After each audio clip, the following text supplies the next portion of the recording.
embaixador, desde que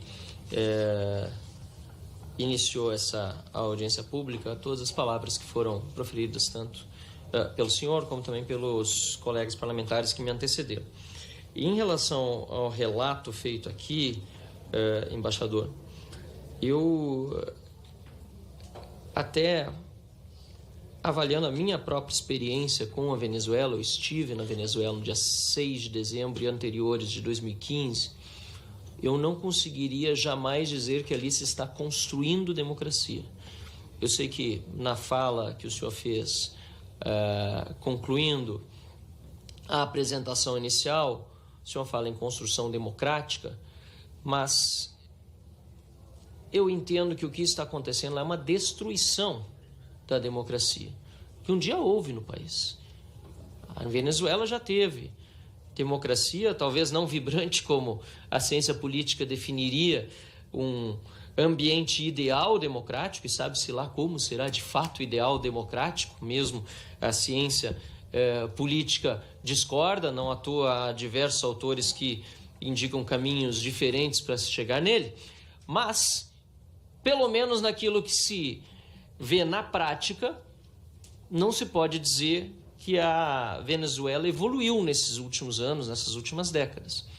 Eu posso fazer só o marco temporal de 2015, dentro de um mesmo regime. Quando estive lá, já achei grave, porque fui como observador eleitoral internacional.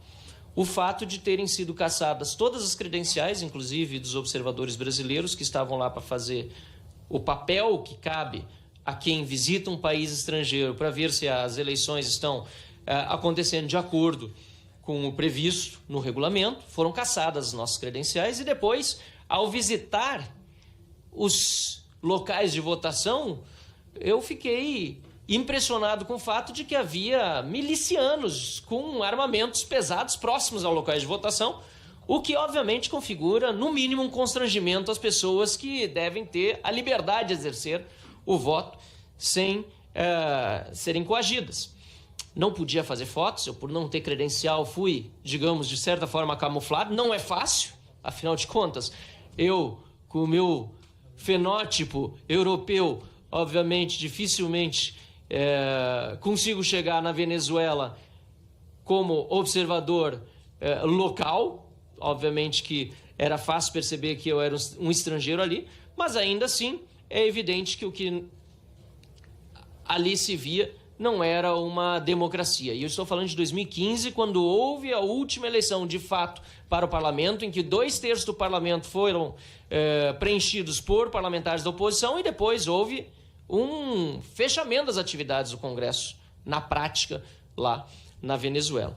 Então, Celso Amorim, embaixador, que já foi ministro das Relações Exteriores e tem uma experiência internacional imensa, e com a Venezuela igualmente. Eu me pergunto, o que é preciso acontecer para que Lula e o PT considerem de fato uma ditadura?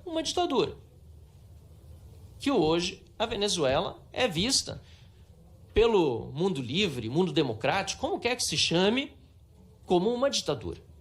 Tanto é que o presidente, aliás, legítimo, porque foi eleito de acordo com a Constituição à época, Juan Guaidó, não foi um presidente autodenominado, foi eleito pelo parlamento naquela época, de acordo com o que previa a Constituição. Foi reconhecido por uma série de países, dentre eles Estados Unidos, União Europeia e o próprio Brasil. Naquela época já se sabia que não era uma democracia mais. Mas hoje, o PT e Lula, e agora a diplomacia conduzida por Lula e pelo PT, teimam em não definir uma ditadura como uma ditadura. Então, eu gostaria de saber qual é o ponto em que se precisa chegar para que uma ditadura seja definida como tal por este governo. Porque, sob o ponto de vista da lógica internacional, já é uma ditadura a Venezuela há muito tempo. Essa é a primeira pergunta que eu teria a fazer ao senhor. A segunda pergunta é sobre a Maria Oropesa. Maria Oropesa, que é uma militante da causa da liberdade na Venezuela, foi presa, filmou tudo do segundo andar do edifício em que mora, a entrada de pessoas armadas para levá-la sem nenhum tipo de de documento, nenhum tipo de denúncia, nada. Foi levado para um lugar que não se sabia, incerto. A sua família não pôde visitá-la. Até o momento do relatório que a própria ONU fez, não se sabia, esse relatório é do início de outubro. E pela primeira vez a sua mãe conseguiu visitá-la. Ela foi presa no dia 6 de agosto, no dia 8 de outubro. Nós temos uma cautelar da Comissão Interamericana de Direitos Humanos em favor de Maria Oropesa já, e ela, infelizmente, é apenas um exemplo de tantos que eu poderia dar de pessoas que estão sendo perseguidas hoje na Venezuela. Então, objetivamente, eu queria saber o que o Brasil está fazendo por Maria Oropesa, que tem, inclusive, aqui no Brasil, muitos amigos no movimento da liberdade, no movimento liberal. Nós temos muitos amigos que a conhecem, alguns, inclusive, aqui, o pessoal do Lola, né, aqui nesta Comissão de Relações Exteriores, acompanhando essa audiência pública, porque esse movimento Ladies of Liberty, que é de mulheres pela liberdade, é internacional, existe na Venezuela, existe aqui no Brasil também. E eu queria saber o que o governo brasileiro, neste caso específico, já fez, ou se não fez, o que pretende fazer para que a cautelar da OEA, da Comissão Interamericana de Direitos Humanos, que é um órgão independente dentro da OEA, possa fazer cumprir os direitos humanos que competem a Maria Oropesa de acordo com a cautelar. Então, essa é uma segunda pergunta. A terceira pergunta que eu teria é sobre o caso revelado ontem na televisão venezuelana, pelo menos a imprensa brasileira deu notícia ontem, não tenho certeza se ontem foi a manifestação de Maduro, mas me parece que foi, em que Maduro faz chacota do ministro Mauro Vieira. Literalmente chacota. Né? Ele diz que, ao se despedir na reunião dos BRICS de Mauro Vieira, cobrou de Mauro Vieira o veto do Brasil, que o senhor acaba de dizer que não aconteceu, o veto do Brasil à entrada da Venezuela nos BRICS. Fez chacota o Maduro. E o Mauro Vieira disse, segundo o presidente da Venezuela, o ditador da Venezuela, Maduro, que não, o Brasil não vetou. Então eu queria saber quem tem razão nessa história.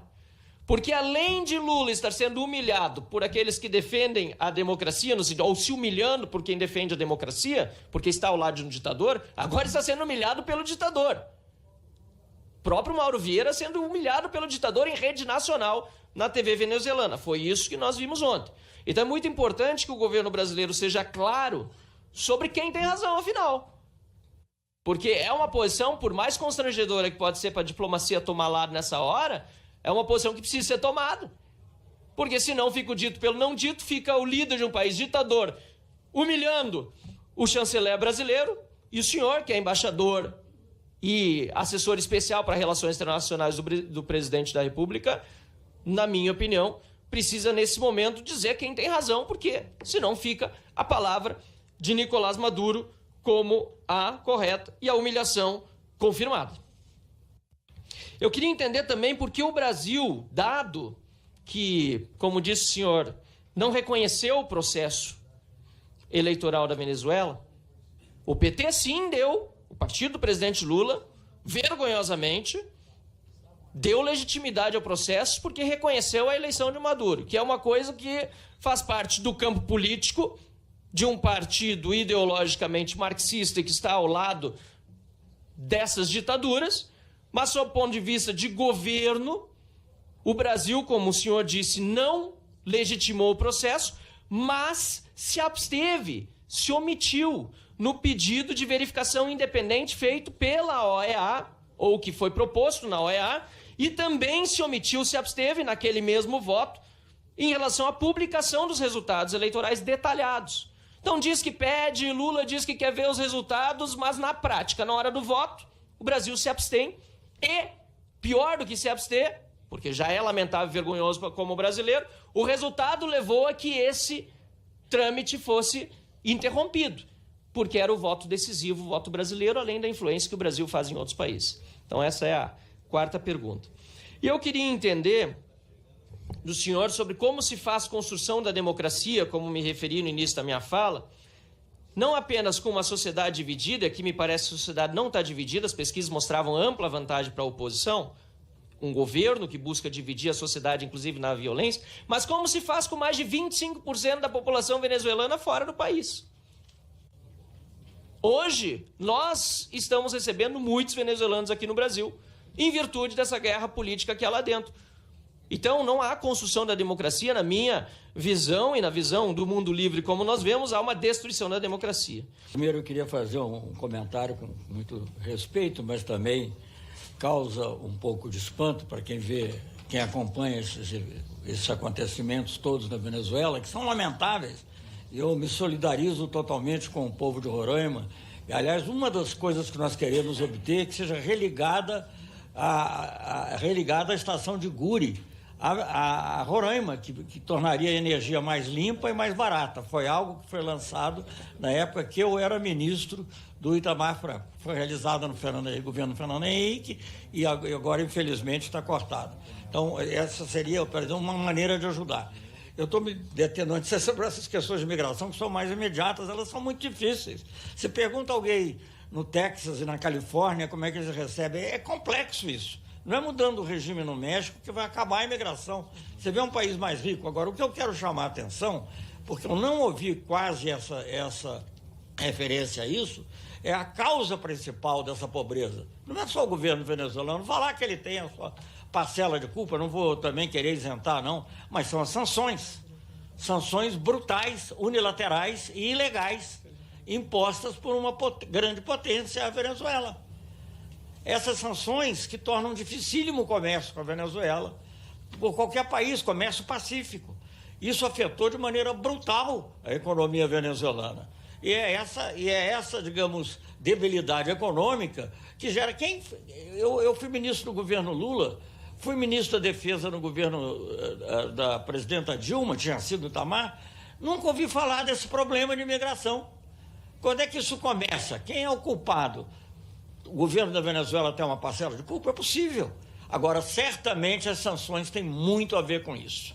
E a limitação que é, inclusive, de certa maneira, irônica, porque quando acompanho hoje os fornecedores de petróleo, pessoas que falam muito em sanções, e nós também, em isolarmos e nos afastarmos, hoje a Venezuela é o terceiro fornecedor de petróleo dos Estados Unidos, quando interessa a ele. É o terceiro, está na frente da Arábia Saudita. Não foi por sanções da Arábia Saudita, é uma escolha econômica. Então, eu acho que é muito difícil falar desses problemas da Venezuela sem levar em conta a questão das sanções. É uma questão fundamental, é ilegal, é contra as normas da ONU, porque não foi aprovada multilateralmente. Muita gente aqui acentuou com razão a necessidade de respeitar as decisões internacionais, e aqui não. Ela foi decidida unilateralmente, decidida pela grande potência que tem interesse nessa área. Agora, como em função da guerra da Ucrânia na Rússia, que nós não pudemos comentar direito, ou da Rússia na Ucrânia, melhor dizendo, em função disso, não, estão comprando.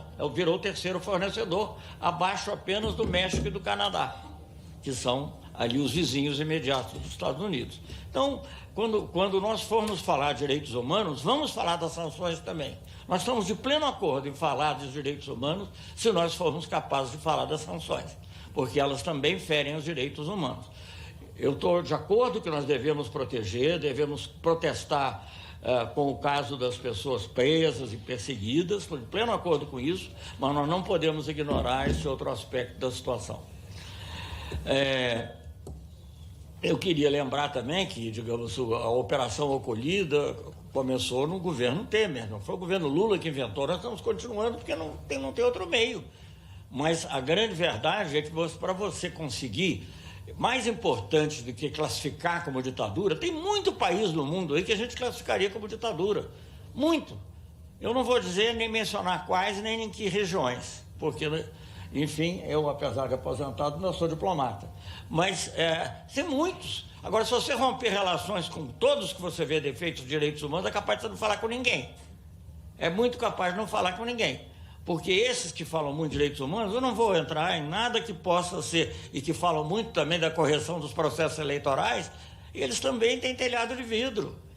As coisas não são complicadas, e para nós melhorarmos a situação, como nós desejamos melhorar, é preciso mantermos a interlocução. Então, eu não estou defendendo o governo da Venezuela, eu não estou qualificando o governo da Venezuela, eu não estou dizendo que o governo da Venezuela é uma democracia ou não é, eu estou defendendo a interlocução, porque assim é que você pode melhorar, contribuir para melhorar. Mas isso é basicamente uma tarefa deles, dos venezuelanos, mas que nós podemos contribuir de maneira positiva. Não é com sanções, não é com isolamento, não é com caracterizações que tornam o diálogo impossível. É claro que eu lamento que o presidente Maduro tenha usado as expressões, tenha falado as coisas que falou a respeito. Sempre disser quem tem razão entre o Mauro Maduro, eu vou sempre dizer que é o Mauro Vieira. Vou sempre dizer que é o Mauro Vieira. E só para esclarecer um pouco o aspecto técnico dessa questão dos BRICS, é que não há formalmente vetos, porque não há voto. Não é? É que as decisões são tomadas por consenso.